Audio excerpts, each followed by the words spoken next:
Bonsoir, donc aujourd'hui nous organisons un concours d'expression orale. En fait, ce concours date de plusieurs années, il est organisé par le Rotary au niveau national et nous avons plusieurs clubs dans le district qui organisent ce concours. Donc là on est en demi-finale.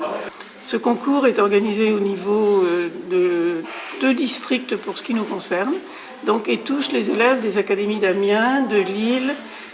En fait, l'objectif du concours, c'est de les habituer à parler en public, ce qui n'est pas facile, et surtout devant une salle pleine, je l'espère en tout cas. Donc,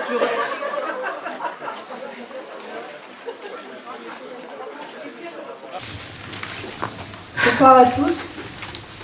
Aujourd'hui, j'aborderai la question suivante.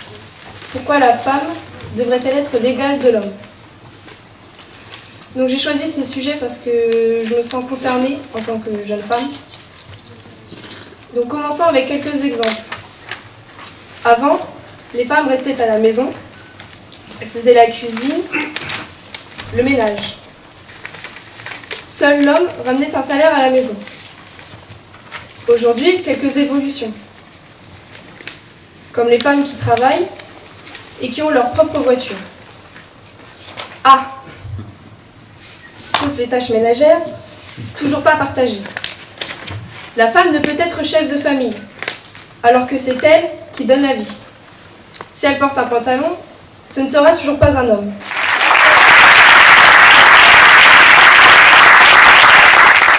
Bonjour à tous et à toutes. Je vais vous énoncer le thème que je vais aborder, c'est-à-dire la comparaison entre l'ancien temps et le temps actuel. Nous avons tous déjà entendu dire cette formule « c'était mieux avant ». Je me souviens, lorsque j'étais enfant, ma mamie me répétait souvent « Mais Lucie, tu sais, de mon temps, c'était les parents qui décidaient. Quand ils disaient non, c'était non. Et on n'avait pas intérêt à répéter. » Mesdames, Messieurs, bonsoir. S'orienter. D'après le dictionnaire, cela signifie aller dans une direction. Et dans le domaine scolaire, celui qui me concerne, cela signifie trouver sa voie dans le domaine professionnel. Déjà, depuis la naissance, nous sommes poussés dans une voie. Reste plus qu'à trouver laquelle. Déjà, au berceau, les adultes ne parlent que de cela. Que ce soit l'oncle qui veut que le bébé devienne professeur, le père qui veut qu'il devienne architecte, ou la mère qui lui rétorque que ce métier n'a plus d'avenir, tout le monde est obsédé par l'orientation. D'ailleurs, quelle est la question qu'on vous a le plus posée durant votre jeunesse ? C'est évidemment, qu'est-ce que tu veux faire plus tard ?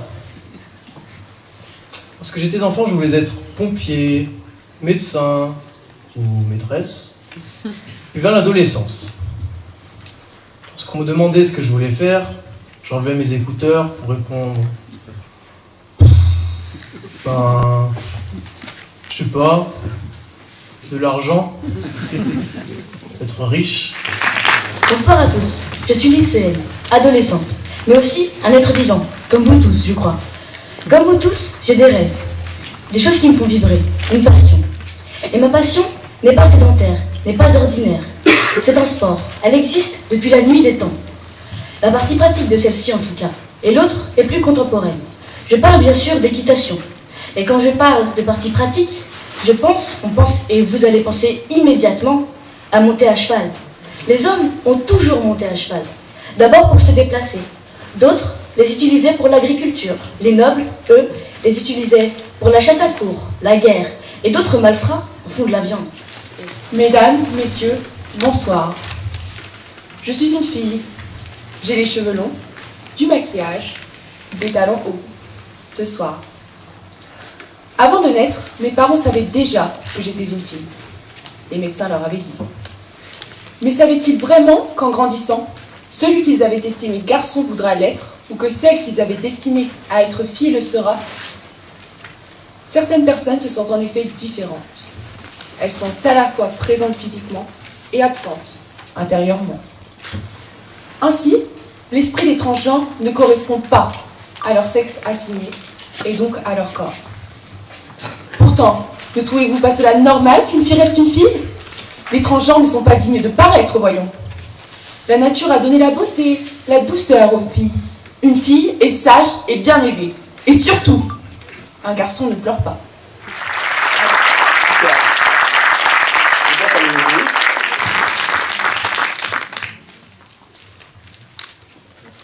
Mesdames, messieurs, bonsoir. Je vais vous parler de l'arme de demain. Enfantée du monde, elle en sera la fin. Je vais vous parler du Bitcoin.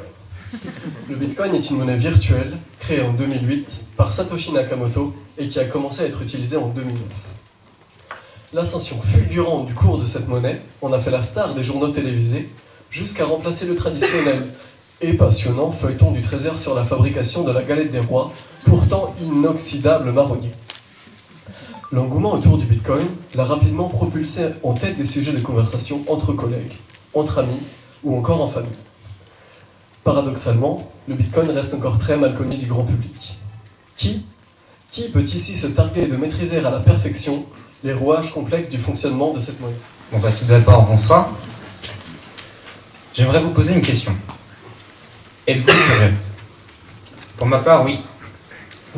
J'aime m'intéresser à de nouvelles choses, découvrir de nouvelles expériences, comme ce concours. Donc oui, je suis curieux. Vous aussi, vous êtes sûrement curieux. Mais qu'est-ce que la curiosité? On peut la définir comme le désir de connaître le pourquoi et le comment. Ou plus simplement, le désir de connaître davantage. On ne peut pas résumer la curiosité qu'à ça.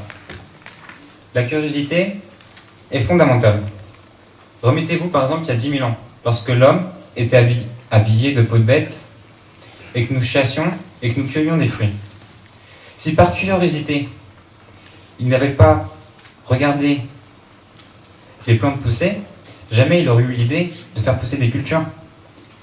Bonsoir à toutes et à tous. Je suis ici ce soir pour vous parler de la musique baroque.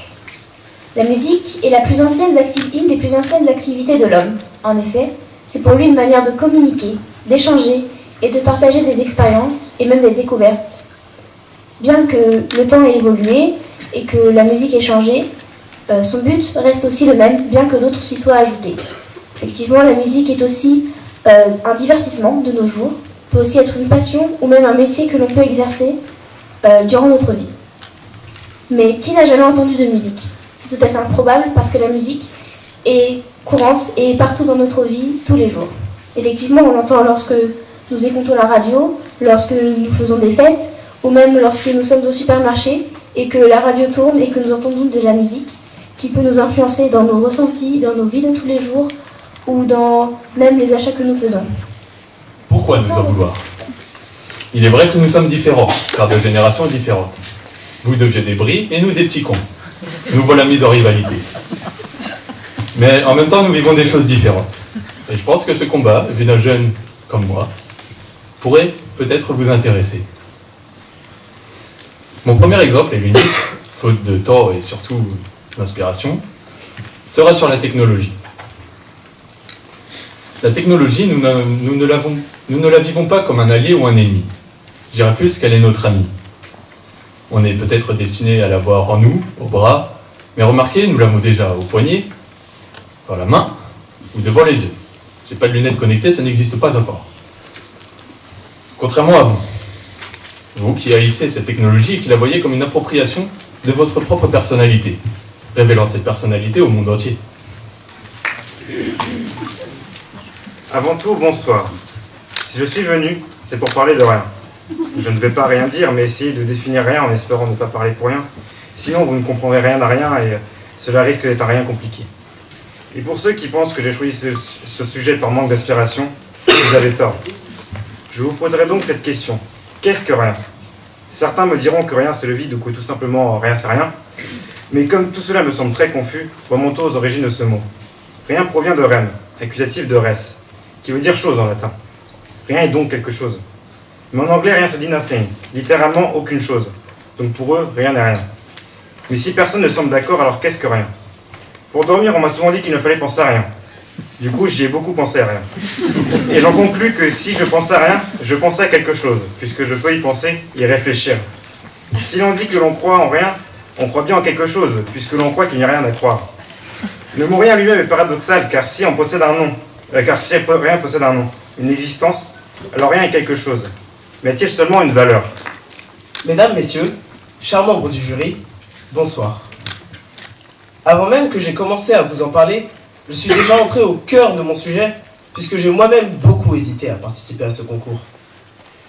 Au cours de mon hésitation, j'ai été amené à me poser 2 questions. Que vais-je ressentir si je participe? Et que vais-je ressentir si je ne participe pas? De déduction en déduction, ces 2 questions se sont transformées en une seule et même question. Vaut-il mieux faire au risque d'avoir des remords, ou bien plutôt ne pas faire au risque d'avoir des regrets?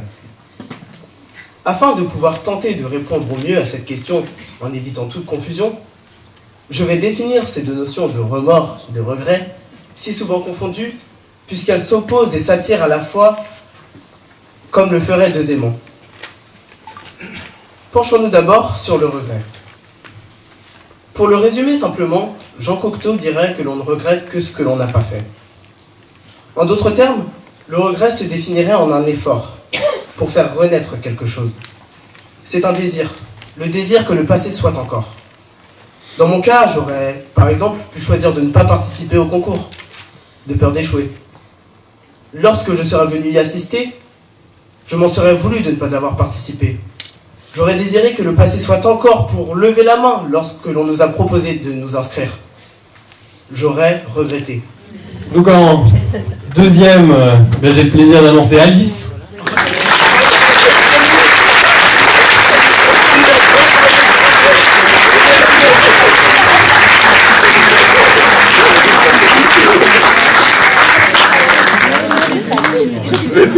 Et donc j'appelle notre gagnant qui maintenant le sait, donc Sofiane.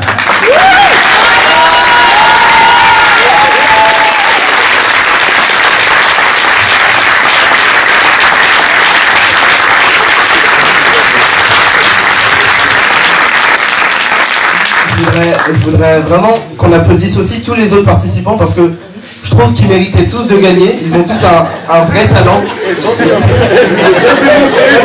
Frappez-moi, j'adore. Vraiment, ils sont tous incroyables. Ils méritent tous de gagner. J'ai envie de leur donner la récompense. Je m'y attendais pas, ça fait bizarre. J'étais même pas sûr de participer. Et finalement, je gagne double prix. J'ai envie vraiment de remercier tout le monde, quoi, parce que c'est quelque chose d'incroyable. Ils méritent tous de gagner, malheureusement. Il faut mettre plus d'argent, quoi. Au final, j'ai choisi un truc rapidement au début.